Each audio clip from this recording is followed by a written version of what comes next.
All right, we're going to be looking at Hebrews chapter 5. That's where we left off last time. And I gave you a homework assignment. I'm glad Steve called. Somebody was doing the homework assignment.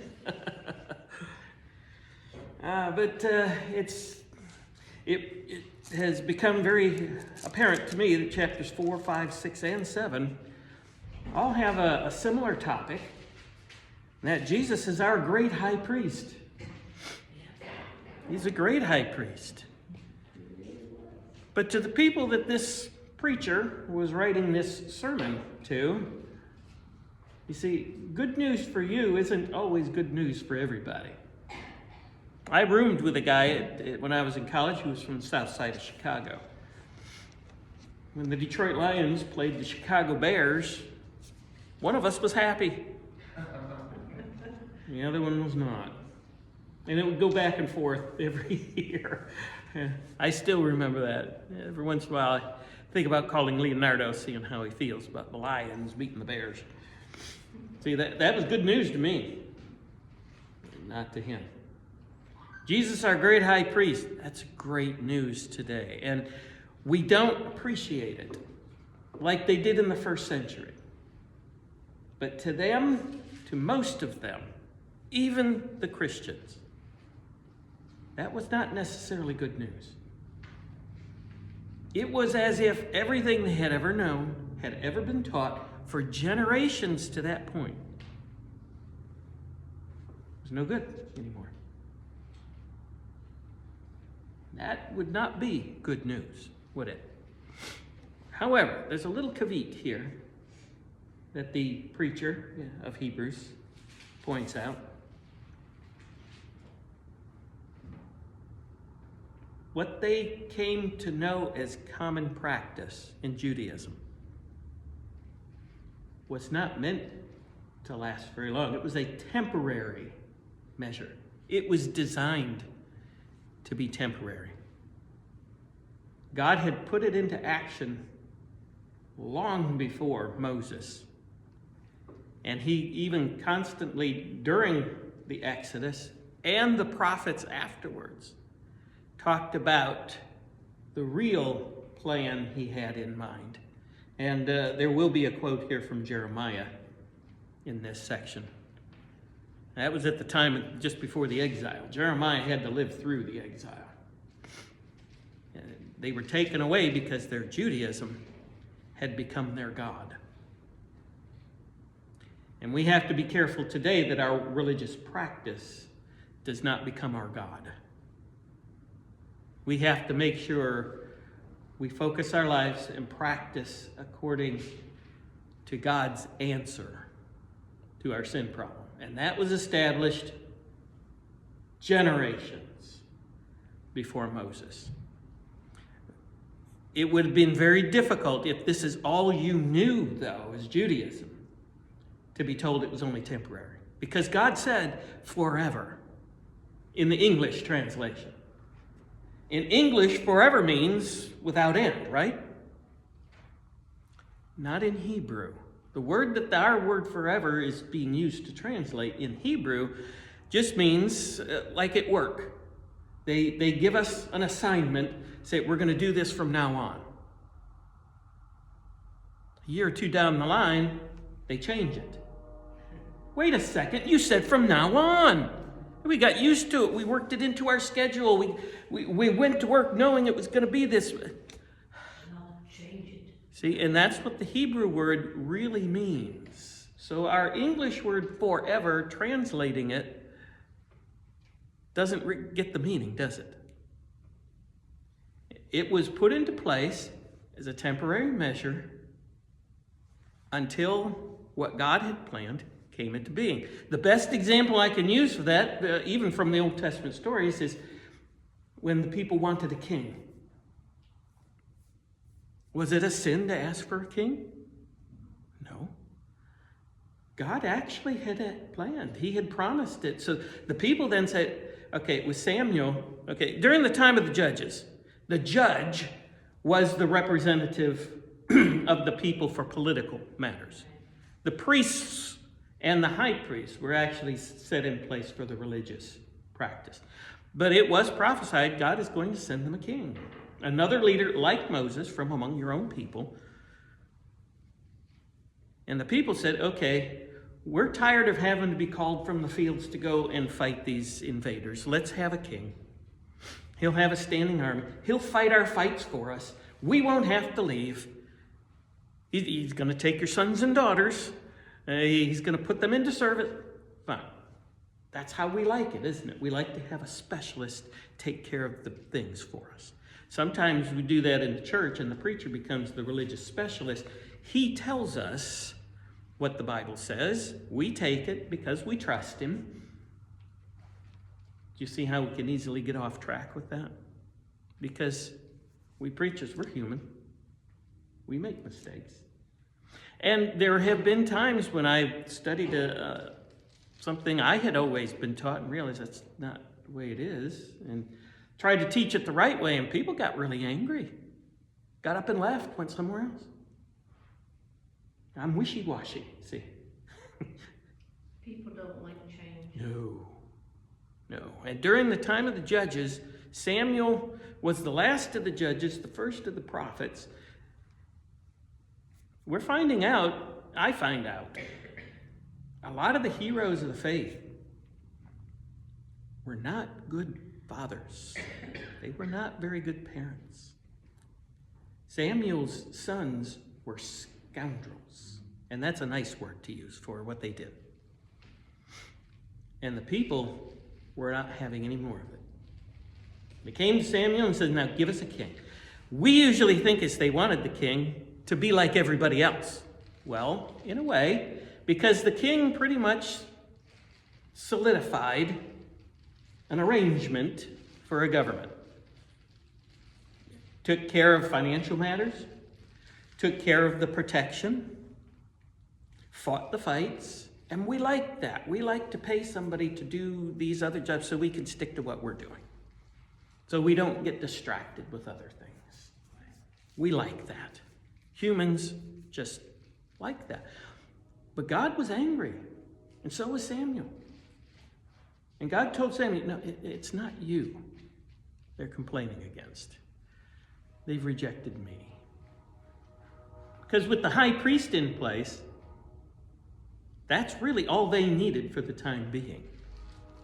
But God had it planned for a king. He just wasn't born or ready yet. So God put a temporary measure in place. Who was in place until the time God's king came in? Saul. And you know what? We would vote for Saul every election. He stood head and shoulders above everybody else. He was strong. He was courageous. He was humble at first. Didn't want the job at first. Didn't feel up to the task. But once he took place, God says, I'll give you a king and you'll see what happens. How'd he turn out? The power went to his head, didn't it? He literally went insane. He hired a young shepherd boy to play music for him because of his deep depression. And God says, I'm going to raise up someone who's better than you. And it wasn't long before he found out who was better than him. How did Saul treat David? Threw a spear into the wall because David dodged it. David stayed and was loyal to Saul. Not me. I wouldn't want to be seen by that guy anymore. And when David had opportunity to take the throne just like all human other nations would have done, what did he do? Caught him going potty in the cave. What did he do? He just cut off a piece of his garment to prove to you, see? I am not the nemesis you claim I am. And Saul was embarrassed. How long did it last? Not long. The evil spirits came alive again. Saul eventually died in battle. But that's what happens when people choose a leader. They usually go bad because humans can't handle the responsibility. God's choice, David, was a better choice. For how long? Still is. In their minds. You read 1st, 2nd Samuel. It wasn't long before the power went to David's head. The whole nation was punished because the leader had led them astray. That was David. I mean, you read that whole thing. David was very faithful to Saul, right? And what happened to David? Went the same Later way. on. David went the same way. Then what happened to Solomon? Solomon was the straw that broke the camel's back. I mean, it's God tore the kingdom away from him. Did you know there was civil war in Israel? One guy, there was a prison ministry conducted there in Roseville, and one guy was just totally confused with some of these stories coming from the Old Testament where Israel went to war against Judah. Well, see, after Solomon, he made a bunch of alliances. He probably never, we tease about him having 300 wives and 700 concubines. I have trouble with one. but he probably never met many of them. They were all assigned contract with other nations to form alliances. But after they formed the alliance, they influenced him toward the human way. And the wisest man who ever lived fell for it. Humans can't handle the job. Yeah, but David, there was civil war within his family. Yeah. He begged his cousin, commander of the army, to spare his son. Joab butchered the kid who was hanging in the tree, helpless. I mean, there was incest and rape and everything else inside David's family. So even God's choice as a human, I think we should be grateful it was only temporary. And that just goes for everything through Old Testament. It's all pointing to God's perfect solution. It bothers me to no end when people think we don't need Old Testament anymore. They won't even study it. Well, I don't know those people. I don't know these stories. Okay. Were they written and included in what we call the scriptures so that we would have Bible class lessons for the children? Because that's usually what it's relegated to, isn't it? Story of Jonah. What comes to mind with the story of Jonah? Big fish. The English, when they translated it into English, they just gave it the Scandinavian name, because these things would come up out of the water and turn like this, and they looked like wheels, and their name for it was a whale. But it wasn't a whale. God says he prepared a fish. That's one verse. It swallowed Jonah. From inside the fish, Jonah prayed to God.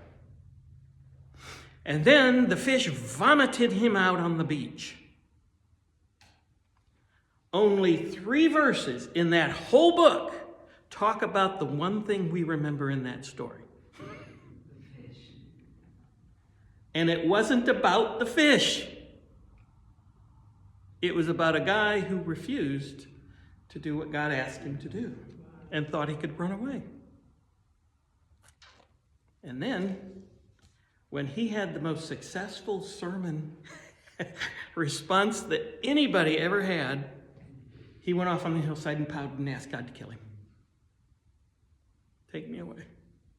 The only prophecy we have of a prophet trying to get away from his job. You see, God will use anybody, but that is human interaction. with Elijah. What do we remember about Elijah? Prophets of Baal. Great success. And his name means what the people claimed when that fire burned up his sacrifice. Eli. God. Eli is Yahweh. That's what Elijah means. God is Yahweh. Jezebel took a contract out on his life. And what did he do? Rally the troops and go against her? Look at a map sometime, a topographical map that shows you the hills, the valleys, the streams. That man was terrified. And he ran for days before he collapsed near the Dead Sea. And one of the guys at a youth rally one time was showing it on a screen. You know, how he had to go over mountains and around and ford a stream and go around and then over here. But he did the Lone Ranger thing.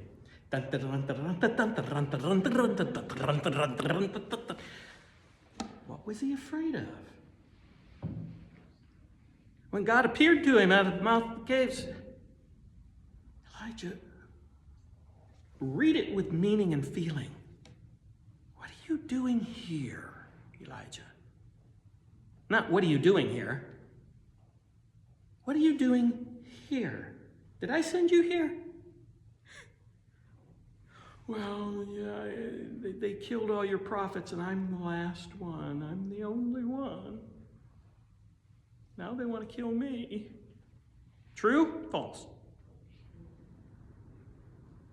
Obadiah had just talked to Elijah before that contest and told him how many hundreds of God's people he was hiding from Ahab and Jezebel. He wasn't the only one.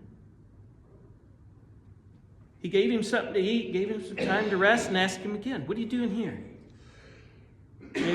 I like it, even in Ezekiel, God calls the prophet son of man. Basically, hey, dude, remember, you're human. I chose you and empowered you. What are you doing here? And he said it again. So he didn't learn his lesson, did he? Yeah. I said, God says, I have 5,000 people you know nothing about. And that's probably just the short list. Now go back and do what I told you to do. That must have been a very long walk for Elijah. But there, again, he represents the prophets who appeared to Jesus on the Mount of Transfiguration. The guy who put himself equal with God. How long do we have to put up with you? Did Moses make it to the promised land? And who was the other guy? I mean, on the Mount of Transfiguration. Moses and they were talking to Jesus. Elijah, the guy who ran away, representing the law and the prophets and the voice from heaven. Peter recalls it and writes it in his scriptures letters. What did the voice tell him? He wanted to set up shrines so they could worship all three of these guys together. Yeah, we'll put them together. Three's better than one, isn't it? What'd the voice say? Highlighted Jesus. I see this, envisioning it. Highlighted Jesus, said, this is my son. Do what? Listen to him. Where did that put Jesus in regards to the law of Moses then? Where did it put Jesus in regards to the prophets? Everything they knew as the organization that God put into place in the English word forever wasn't superior, was it? You want to go back to the nation that kept fighting against itself? You want to go back to the time of human kings? Or do you want someone who can be there with no change, literally forever, and who will not go wrong, who will never leave us nor forsake us? Which one do you want? Scriptures end with book of Revelation, not Revelations, because it's only really one revelation. It uses different types of symbolism to tell the same lesson. The game's over. God's team won. The loser was a total defeat. Now, whose side do you want to be on? Is basically the message in the book of Revelation. Yet we use it to terrify and scare people into submission. That's sad. It's meant to encourage, just like this letter was. So when he's talking about a change in the priesthood, to the early Christians who heard this for the first time, they had to raise the hair on the back of their necks. Just like when they were in the temple, the disciples pointed Jesus to all the magnificent things there. And what did Jesus say to them about the temple? He said, pretty soon, you guys are going to witness this. Not one stone will be left upon another. They lose their temple. To the mindset of a first century Jewish man, what did that mean? Everything. Very similar to telling an American in the 1800s that our brothers and sisters across the sea, across the pond, are going to burn your capital city. Don't put your stock in the building. Don't put your faith in your religion. Put your faith in the one he's talking about. So, when this writer here then talks about our great high priest at the end of chapter 4, and then into chapter 5, he gives the rules for how priests were appointed. You couldn't just become a priest because you wanted to. Some people did, and it didn't work out well. One guy in the book of Judges, he lent himself out to someone who paid for him to be their priest because it gave this other guy some authority. Yes, people will do anything for their religious beliefs. That's why they claim most wars are fought in the name of religion. No, that's what's used to get the soldiers loyal to the cause, to fight it. In the Crusades, they weren't out there to win the promised land back for Christianity. They were out there to gain as much booty and spoil and take it back home as they could. British Isles were limited to the islands. They got some land in another place. But it was fought in the name of religion. So, whatever the known cause is not necessarily the reason for the conflict. We have, though, a high priest. One of the rules, now, under the law of Moses, Jesus had no business being a priest, let alone a high priest. Yet the high priest was the highest official between God and his people. He was the bridge. He was the representative for the people. How many high priests had there been since Aaron until the time of Jesus?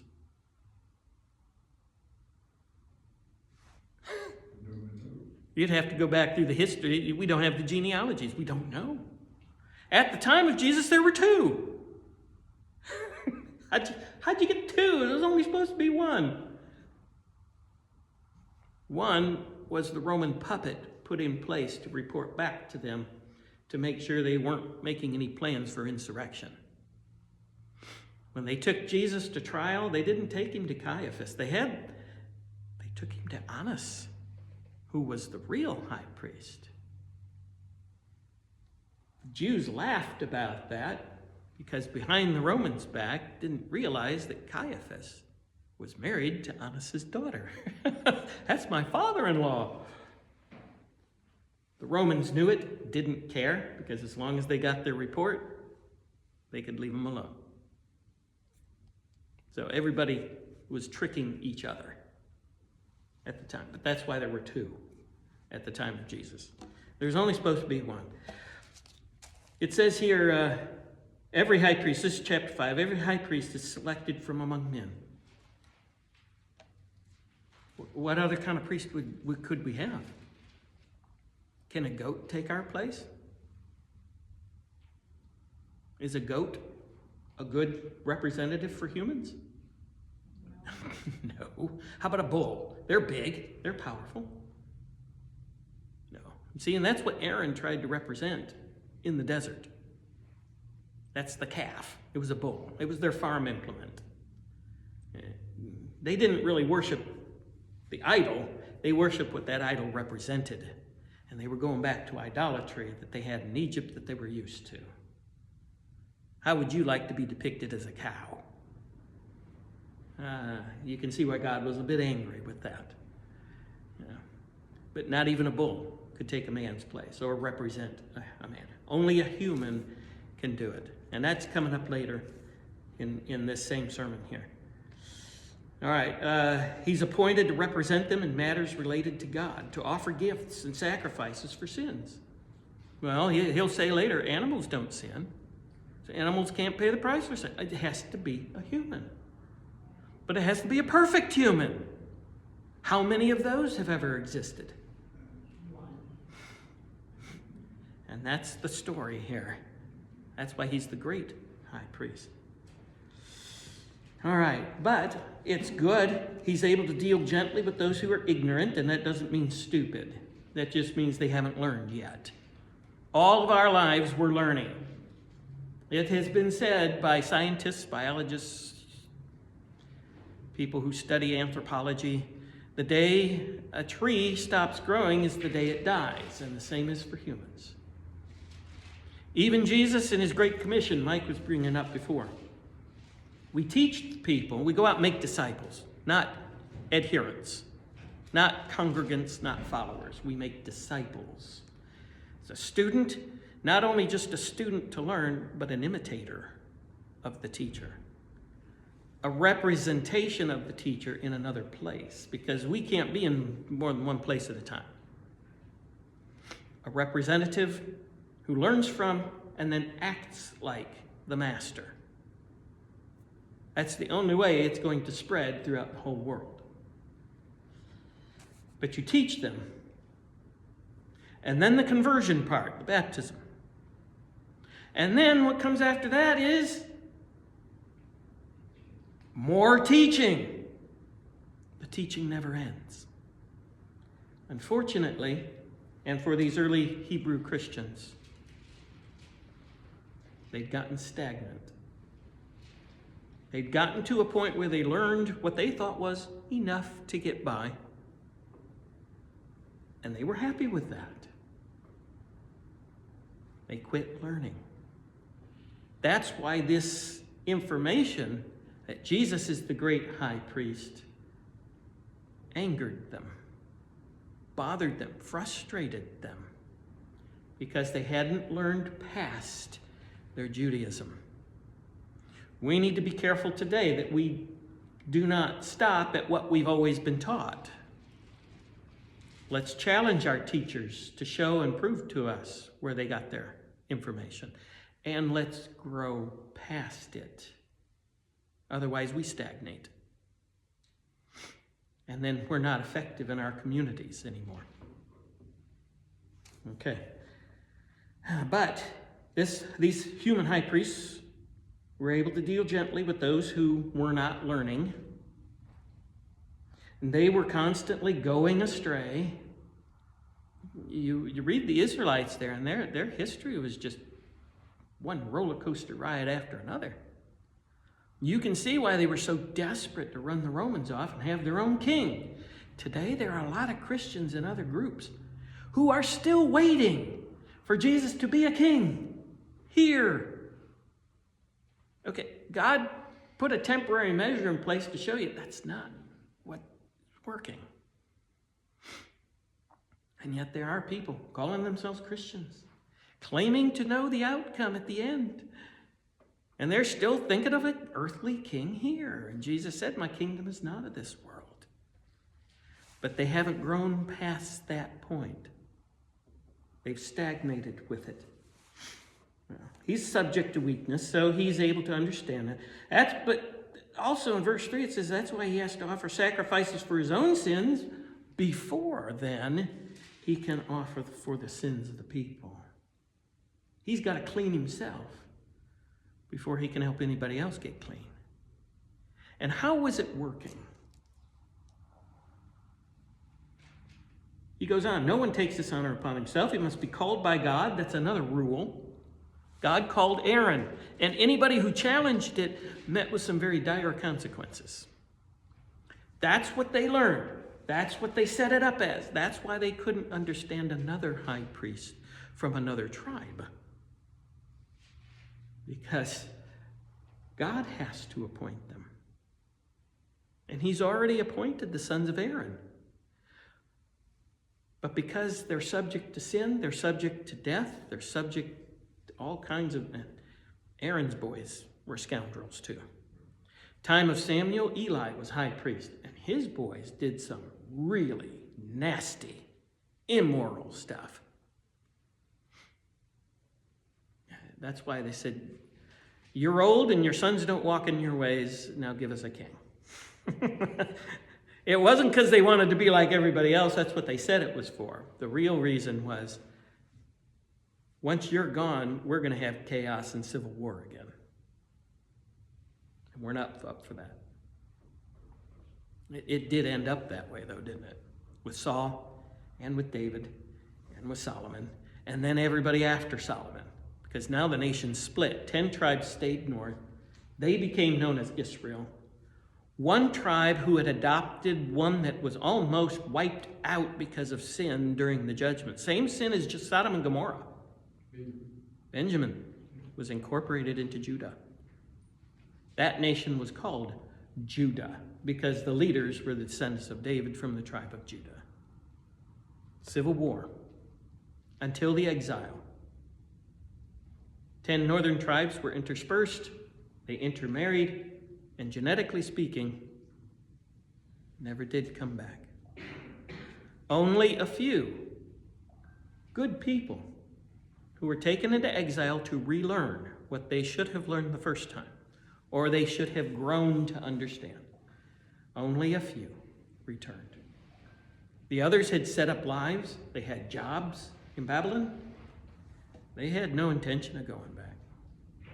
To that wasteland where they have to rebuild everything? Forget that. Only a few returned, what they called the remnant. Isaiah talks about the remnant of the faithful. And he actually talks about just one person as the remnant.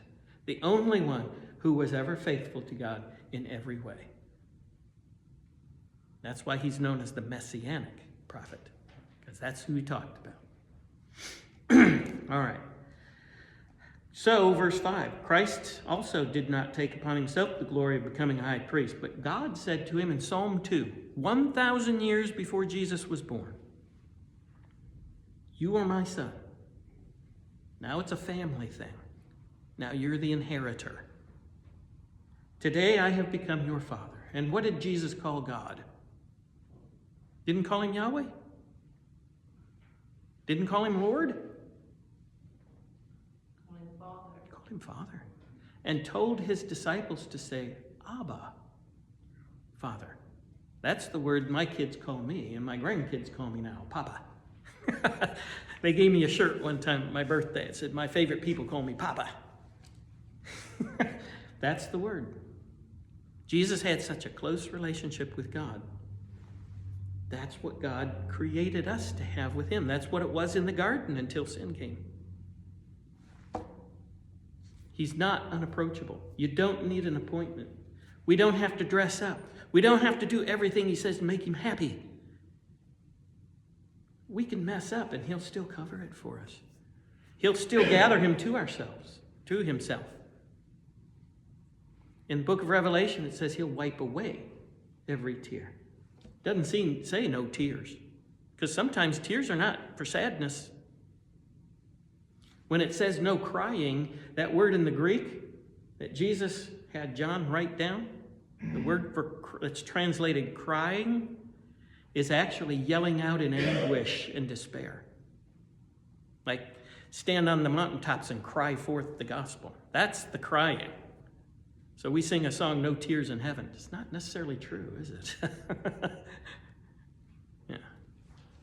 But that's what we always think of. Anyway, I've become your father. A very close relationship. Not someone to stand in our way to keep God's wrath back and set like a referee or an umpire. That's what priests and high priests were doing. Wait, God, wait, God, wait, God, I'll bring the people along. And Moses got tired of it. Those people you put me in charge of. And in Deuteronomy, in Moses' retelling in his journal of the Exodus, he says, and now because of you, I can't go in. Well, that's nice, isn't it? That's a leader you want representing you, isn't it?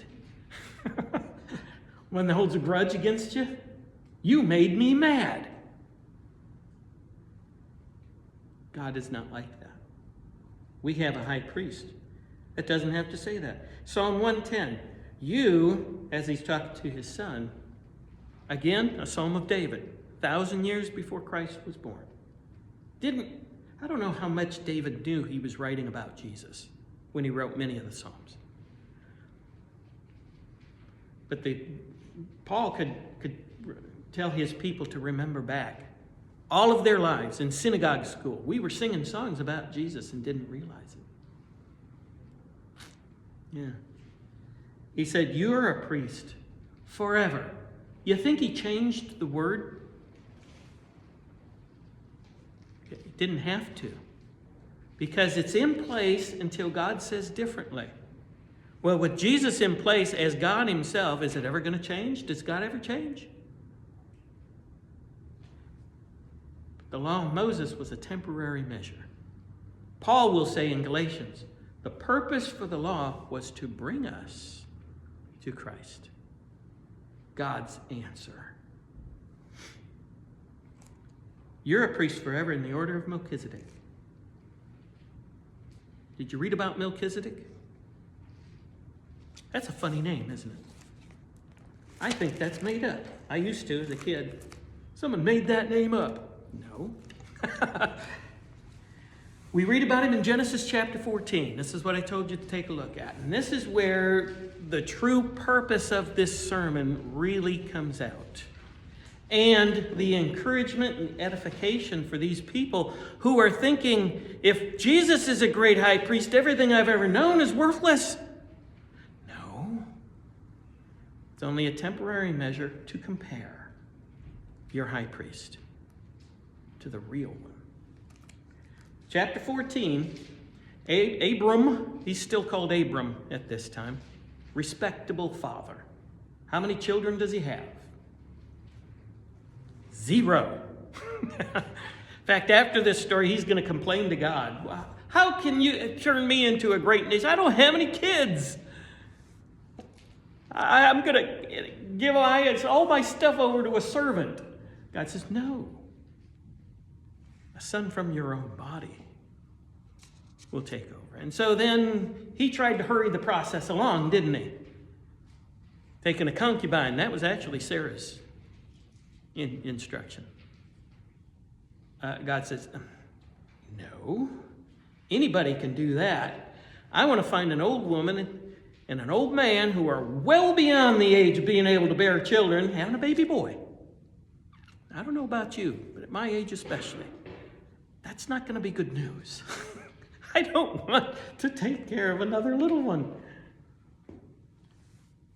I love being the grandpa because I can treat them, spoil them, and give them back to mom and dad. Just like my parents did. I had to ask them, who are you? Stopping for ice cream every day. We never got to do that. Okay. This is what Abram is looking at. His nephew Lot was part of his family until they both got too big and they had to separate. He gave Lot the choice. Lot chose the best land he could see. And that land went to war. 4 kings against 5. Chedorlaomer was the guy in charge, and he wanted tribute, and they refused to pay it. He sent his soldiers, and they took everybody away.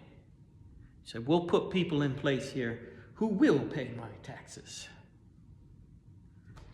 It says down in verse 14, though, when Abram heard that his relative had been taken captive, he called out the 318 trained men born in his household and went in pursuit as far as what at the time of the readers here was here as the territory of Dan, which was in the extreme southern territory. It wasn't called that then because Dan hadn't been born yet. That's the territory for the readers who would understand where it is. 318 against 4 kings. How's that stack up, humanly speaking? Good odds? And yet, it says, he divided his men, verse 15, to attack them, and he routed them. And the NIV says, what's your version say there? Smote. That's good. Killed them. Wiped them out. With 318 guys. Now, who did that? Abram knew because of what took place here. So the king of Sodom came to meet him and get his people and his possessions back. But then so did this guy with a funny name, Melchizedek, king of Salem. He brought out bread and wine, food for the soldiers. He was priest of God Most High. This is before Levi, before Moses. How could he be priest? He blessed Abram. The one who's greater blesses the one who's lesser. So this is someone greater than Abraham. Blessed be Abram by God Most High, creator of heaven and earth. So we know that's the one true God. And blessed be God Most High who delivered your enemies into your hand. Abraham gave him 1/10 of everything. It's the lesser who pays the tithe to the greater. How does this guy compare to Abraham? The father of Judaism. The writer here will go on to say in his story how great this guy is. Imagine. First of all, his name literally means in Hebrew, Melech is king, Sadak is righteousness.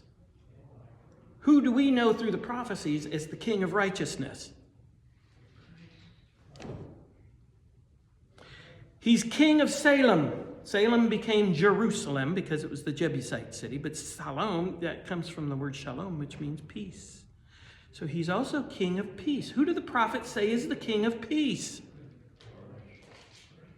Who is this guy? Later on, you'll read here in Hebrews, we'll probably get to it next time, because we're running out of time. He does not have beginning of days, nor end of days. He's eternal. Who is this guy? No family? No family? He's pointing out, if Jesus is our great high priest like Melchizedek, he was and is Melchizedek. This is a theophany, an appearance of God in human form. Because he appears, blesses, receives, gone. Until a better time. The writer here is using this story, this strange, rare story, to show why Jesus is superior to Levi and the Hebrews. So are you saying that you don't think Melchizedek was a physical person? He was manifest, he was an angel or... Just like the three angels that met with Abraham. Abraham called them Yahweh when he asked him and bargained for how many That was people. evidence of God talking to other people, not just Abraham. He did, but this guy was far different. Abraham paid him a tithe. He wouldn't have done that to a mere human. This guy blessed Abraham. Wouldn't have been done with a mere human. This guy had no beginning of days, no end of life. Eternal being. A theophany. And now he's come to take his reign as our high priest. That's where the importance comes in. Because Jesus will never die, he'll always be high priest. Because he never failed, his sacrifice is perfect. Once for all time. You don't need anybody else. Pattern your life after him, you're on easy street. He goes back. How could he be a high priest? He can't under the law of Moses. We got a new law. We got a new high priest. And we have a new example to follow. That's what makes him superior. That's the importance of Melchizedek. It was God before he even came here, blessing Abraham. We'll pick up from there then next time.